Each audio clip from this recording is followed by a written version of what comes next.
On the table today we have David Campbell-Bannerman, who's chairman of the Conservative Democratic Organisation. And on my right here we have John Strafford. Well, there's two experts, I think, on the constitution in the Conservative Party. There's one that's held in the bottom of Conservative Central Office that's allowed out every now and again, and there's John.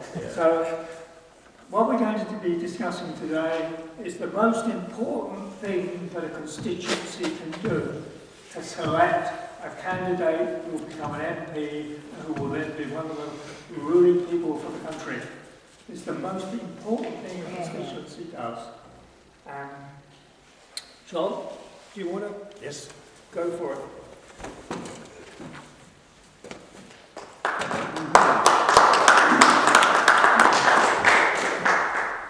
Thanks, John. Any questions? Are we going to do some questions? We have a hand. Yes. Hi. Well, my stomping ground used to be near Beaconsfield. I went to the high school. Anyway, that's me now. I live in Edinburgh. My name's Ariane. My question is, what has been the role of the media during this long deterioration in democracy? I mean, presumably people have written that, they're not happy with this, or that, there've been complaints and this has gone to the media. Have they been aired in the local media, and do people locally know what's going on because of the media, or has the media been very negative or ignored your complaints, your articles? I found, certainly when I started campaigning on this issue in the mid-80s, and right through the 80s and the 90s and the early 2000s, the media were really very helpful. I mean, I did over kind of 500 radio and television interviews, and people like Jim Nolte, John Humphreys, Martha Carney were all extremely helpful. And then it all started to change, and what happened was that the party began to take a very strong line, and I can give you an example. The Today programme asked me to do a meeting when Evan Davis was doing the presentation, and asked me to do an interview for Today programme, and I said, fine, that's okay. Then he said, oh good, we'll get Eric Pickles, who was then party chairman, to come. And Eric Pickles agreed to do the interview on the ground, but on the basis that I had no right of reply. So I could speak first, and then Eric Pickles could speak, but I couldn't say anything afterwards. But Eric Pickles made a big mistake, because he did the interview from home, and I went into the studio. And when I went into the studio, they said to me, look, you're sitting there whilst we're talking to Eric Pickles. If you interrupt, there's nothing we can do about it. And so I interrupted him, and I pretty well upset him. Those days, though, I'm afraid are gone. The BBC used to be fairly impartial. It is no longer impartial at all. And I did help with Nick Robinson. I helped kind of train him in interviewing when he decided to become a reporter, went to Millbank, and we did practice interviews for radio and television and everything else. But he admitted that when it came to climate change, the BBC had taken what he called a nuanced approach, which basically meant that they invited 30 scientists, 29 of which were all pro-climate change, and only one was saying, no, this is nonsense. So the media generally, and the ITV and Sky News have taken the lead. Channel 4 used to be quite different, where I got to know. Michael Crick, incidentally, I actually first met in 1982, and he came and had breakfast at my house for the by-election. But they've got rid of these people, and dare I say it, the really good ones have all moved to GB News. And we have now got people like Andrew Pearce on GB News and Jacob Rees-Mogg, and we have got some excellent interviewers.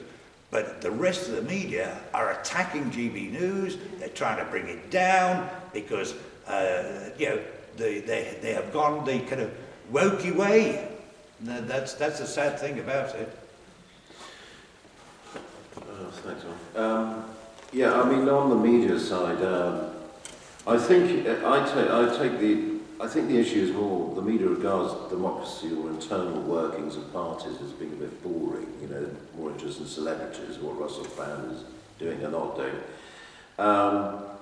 But the problem, you know, they'll only notice it if there's a big flare-up. You know, like this guy, the Iceland boss, jumping ship or whatever. Then it becomes interesting because it's a clash. But there is. That's now. I was interested in like the 80s and the 90s. But there's Very different. there's a lack of appreciation for democracy, and I've had some bizarre things, university things I've done where I just can't believe that students they just don't believe in the value of democracy.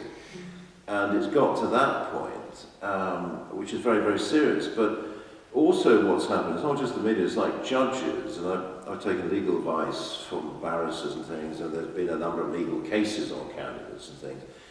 But judges don't want to interfere, so you've got a media that thinks it's boring, then you've got judges think, oh, we don't want to get involved in the political arena because it's all very messy and dirty, politics, which doesn't help. They should clean it up by being judges and judging things and principles. And the public, basically, they may not call it democracy, but they actually know that we are getting some really duff MPs, who don't believe in anything, frankly, that only are interested in their own careers and are not. There's a real appreciation of the public that we are not getting some of the great characters we had in the past. So even Ken Clarke, who I disagree with over the EU, is a great character. And, some of those people under Thatcher, David Bella, whatever, they are great characters, and they were encouraged to come forward. Now they would be blocked and banned and pushed away because they are not compliant. And they're not corporatist enough. We've basically got a parliament of media spokesmen, and I'm PR consultant, public relations consultant, and that is where we ended up. It's too corporatist, and it's to whose end? Who are they representing? Big corporations, big corporate interests, not actually the public, and that's a real problem.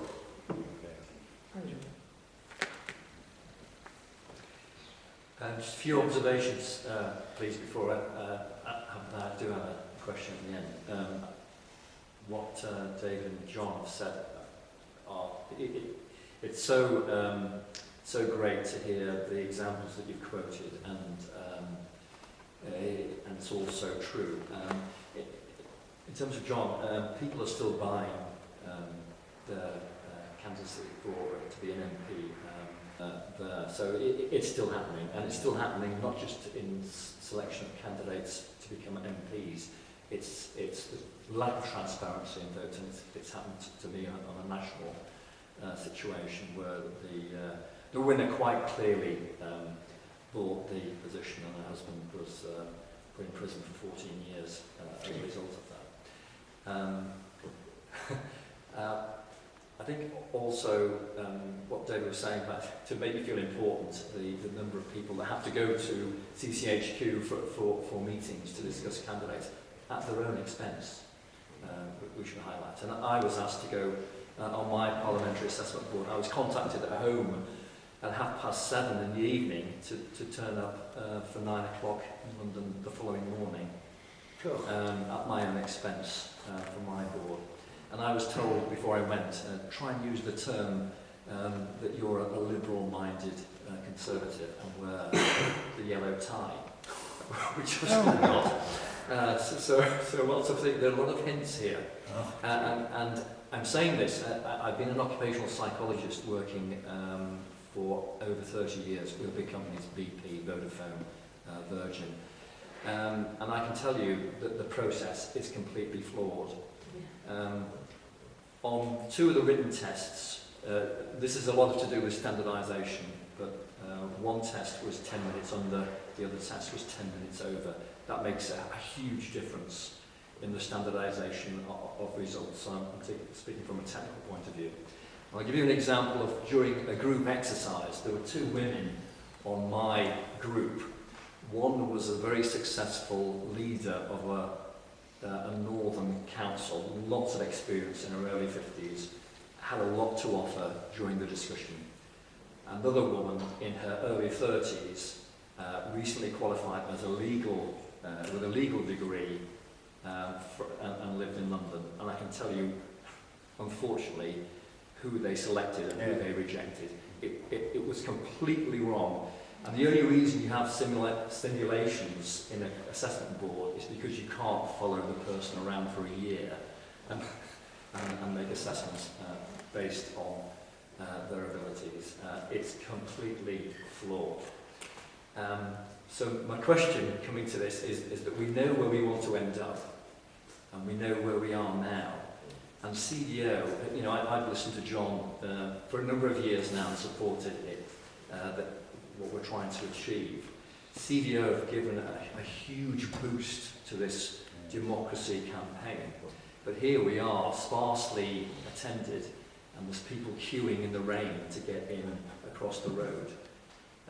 How do we get more critical mass to support what we're trying to achieve? Because turkeys don't vote for Christmas, and we've got a lot of turkeys there now that aren't going to respect maybe the 7 points in terms of what we're trying to achieve in changing the Constitution. First of all, the assessment boards, I sat on the Parliamentary assessment board for many years, and I took the view that unless they were mad, bad or sad, I would let them go through. I only turned down one lady from the north. I hope one the same one you're talking about, because this one seemed to me to be in her early 60s, had done a fantastic job locally, but as I questioned her, I suddenly dawned on me that she would get eaten alive if she came to Westminster. And on those grounds, I turned her down. And do you know what, Mike? I've regretted it ever since. I thought to myself, who am I to take that decision? Why didn't I let her go in front of an association full of members and let them take the decision? Right? And so that was my experience of assessment boards. Where do we go from now? Well, the CDO has been a huge step forward in campaigning. And I have to say, Lord Cruthers is absolutely brilliant. And every time the management starts kind of diverting onto, I don't know whether it's pro-Boris or something else, he said, no, focus on democracy. And he has got also, dare I say it, the cash, and he's been very generous to do it. And sitting at the back, we've got Claire Bullivant. I tell you, I have no idea where Claire gets her energy from, because I know nobody who puts so much work and effort and time and runs around and doing things than Claire does. So we built up, Mike, and with kind of regional team of people as well. David, as chairman, and it is the finest group of people I have ever met in politics. Everybody's working together, there's no bitter infighting. We disagree on occasions and argue points out and then come to an answer. And that gives me the greatest hope that at last the party has the structure body that can actually bring about change. In the past, we've never been able to do so. But when you've got people like Jacob Rees-Mogg and Priti Patel giving you political backing as well, then I think we're on the road to success. Because over the years, I've had a lot of MPs come to me and say that they support what I'm doing. And then the moment I say, well, will you go public? They say, oh no, I can't do that. I can't do that. CCHQ would get upset. And but now at last they're beginning to come out into the open. So I think that the future is looking great for democracy in the party. Right, we'll give another couple of minutes. Don? Thank you. Hi, I'm Emma. I'm actually a regional chairman, and you've mentioned here that we need to make sure we actually have Conservatives and Democrats, because actually being a Conservative and being a Democrat are not necessarily connected. I know of a Conservative who's absolutely an autocrat. So getting them both is a bit of a sticky subject. So if we're going to make sure the 7-point plan is accepted, and I hope it is, we need to ensure that regional associations have the training themselves. And how do you make sure that we get the right candidate? And the right candidate, as in Conservative and Democratic. The rest of it can be taught. Being able to speak in front of a room of people doesn't come naturally. It does take a bit of effort and a bit of learning, and I still get nervous. But if you get the training afterwards, it's fine. The most important thing we have is training our associations to ensure we have Conservative, Democratic people going down to Parliament. So how do we do that? Is it a training scheme we offer out? Totally agree. One of the things that which we've got to do is we've got to democratise the regions and the areas, because they're not. Regional office ought to be voted into position by the members in the region, and that used to be the case. I was the deputy chairman for the Southern Region, and the whole of Southern Region voted for me. Well, there were 84 constituencies in Wessex and another 80 are in southeast. So all those members had the right to vote, and that's what we have got to get back to. Sorry, the other thing was that the regions used to have annual general meetings, and they're a 6-monthly meeting. And they used to then organise the training sessions and for constituency chairmen and constituency officers. And they were terrific. And we had motions for debate. I remember in Wessex, our AGM used to have about 500 people who would attend it from all around the region, 80 constituencies. And a minister would always be invited to come and be questioned and make a speech. We have motions for debate. We had a motion for debate at Wessex on Northern Ireland and membership of people there. But also we involved this whole training situation, which seems to have dropped out fashion. And I think that what we have to do then is to ensure that, as you say, people are both conservative and democratic. Because I agree with you, a lot of them, once they get power, the autocracy takes over. We've got 1 minute left. Can I put that in? Is that somebody up the back or? Oh, there's one. Right, okay. Sorry. First. Somebody Yes, first? for you. Yes, I just wanted to say to John how encouraged I was by what you were saying about CDO, but how is it progress with the party hierarchy with respect to getting some of these constitutional changes made? Greg Hands is going to set up a committee apparently, which sounds more like kicking the can down the road. And meanwhile, a number of other organisations are springing up, like the New Conservatives, and there must be, I don't know, up to half a dozen others. Bruce can probably name more of them. But is this competition, or is there a scope to actually work together and make an even bigger caucus to make change come about? Shall I just comment on that first? We working closely with New Conservatives, like Danik Krieger and a few others were attending our dinner on Sunday, and I'm going to have a private meeting. I went to a launch. They're doing policy papers like the one here, but low tax paper. I've taken the view that if we start doing policy papers, we look like a party within a party. And we're not a party within a party. We are about party democracy.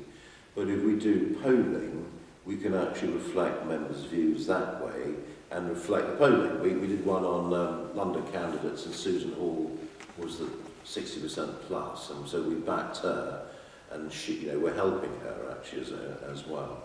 So yeah, we work closely with other organisations, but party democracy is the thing, and we've got to focus on that and deliver that, because as John says, it's easy to lose the focus. People assume that they're elected or whatever, and central office is always threatening people. There were people who didn't come to our dinner on Sunday who had phone calls.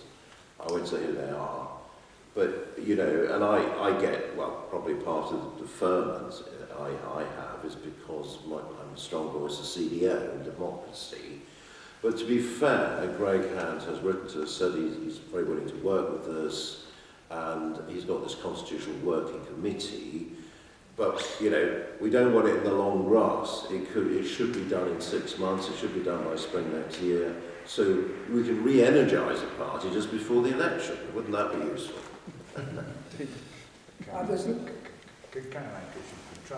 All right, And I'll get it in the nick if you don't ask it. We've got a bit of time, don't we? Chairman, should every person working at central office be a member of the Conservative Party? The reason I ask this, because some of us were in a room where a deputy chairman of the Conservative Party said that a director at central office had voted Lib Dem at the last election. So I believe, honestly, that every member should be a member of the Conservative Party, and perhaps they're not. Yes, I agree with you. It's pretty simple, isn't it? Yes, exactly. right, quick question up the back. I was just going to say, in terms of selection, would you say Can you got it hear? right? Sorry? Yeah, I can hear. Yeah, in terms of selection, would you say you got it right with Steve Tucker in Uxbridge, Myself? Steve Tutnell, yes. Tucker, In terms of selection, did you get it right? Did you get it right with that selection? Would Do you you say that? want to say something, John? Or No, you. yeah, okay. Well, I helped Steve Tutnell. I went down a campaign for him, and I think he's just a good, strong local candidate, local councillor, well known anyway.